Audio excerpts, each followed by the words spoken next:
This tutorial will show you how to create a serial box, and then we're going to do something called UV mapping, which is going to allow us to flatten out a shape that we've created, in this case a box, and then draw on it in Photoshop. So I want to start in my polygons. I'm going to create my serial box. So serial boxes are long and thin and fairly tall.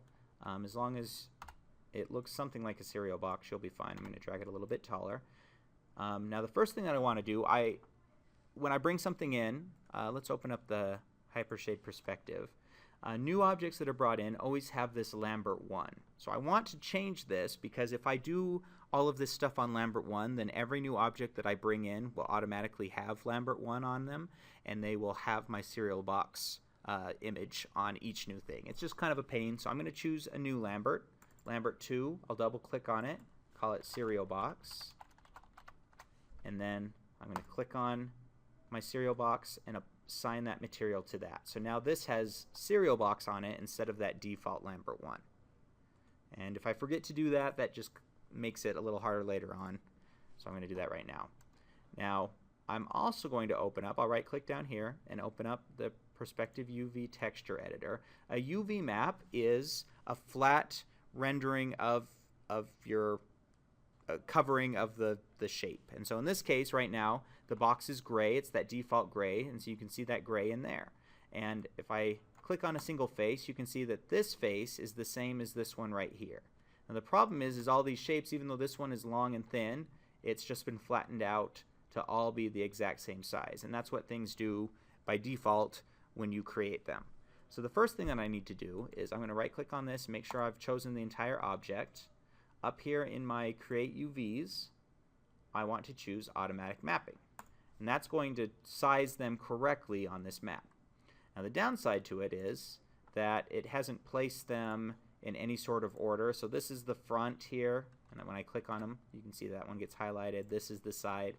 I want to stitch these back together. If I right click on it and I choose Edge, and I click on this top edge, you can see that this edge, this is the front, and this one is the same one. And if I click on this symbol right here, that'll stitch those back together.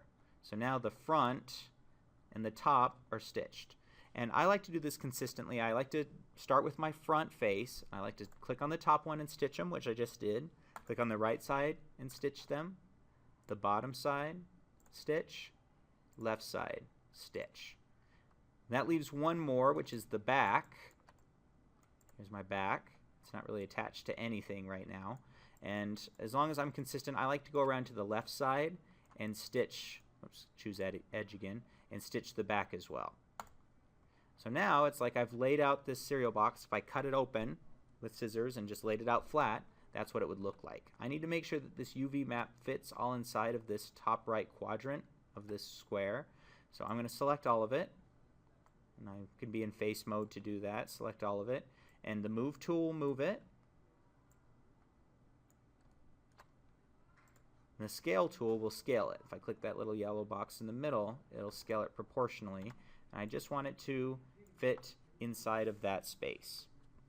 Once I've done that, I need to make sure to select all of it. If I do this next part, if I only choose a single face on it, only work on that face. So I want to right click and go to Object Mode and select the entire thing.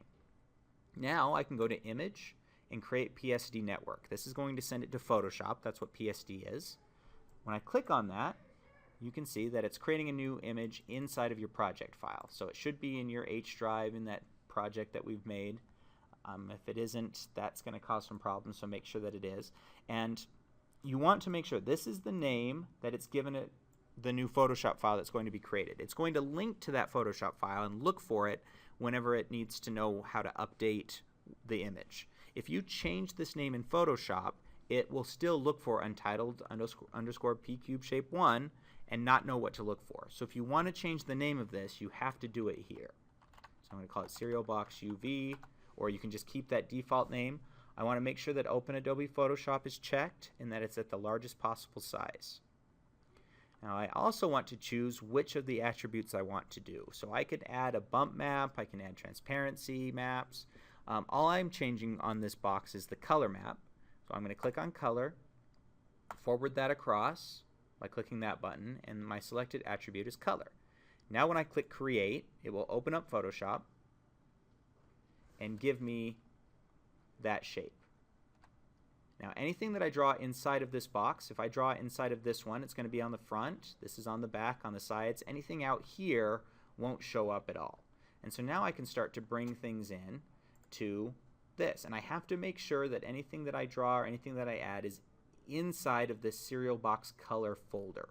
If it's outside of that, it won't show up on the color. So I'm going to pause this and add a couple of things to it really quickly so that you can see an example.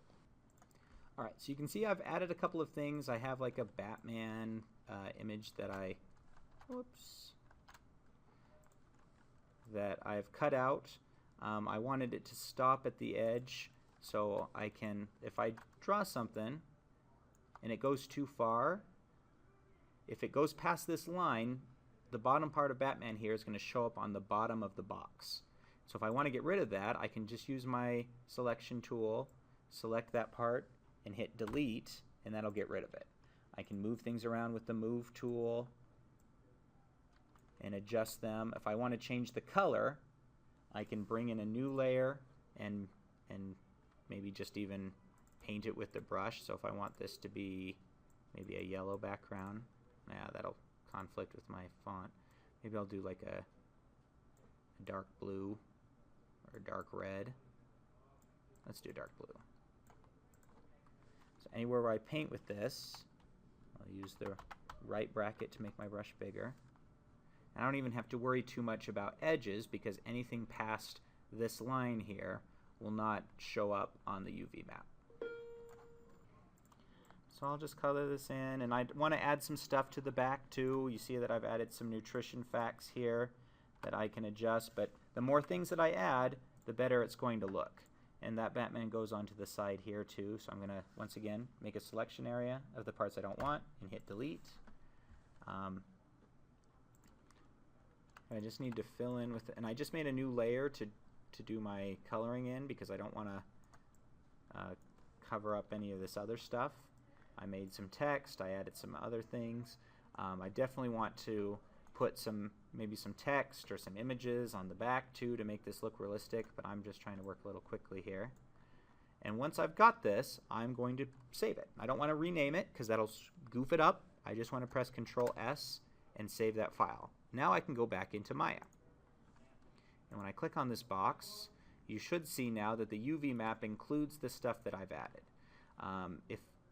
If you do something new or it doesn't quite work, if you click this little PSD with the arrows behind it, that'll update the network. So that'll, if I change something in Photoshop and then I want to go back into Maya, these two things are connected to each other now, but I have to update it.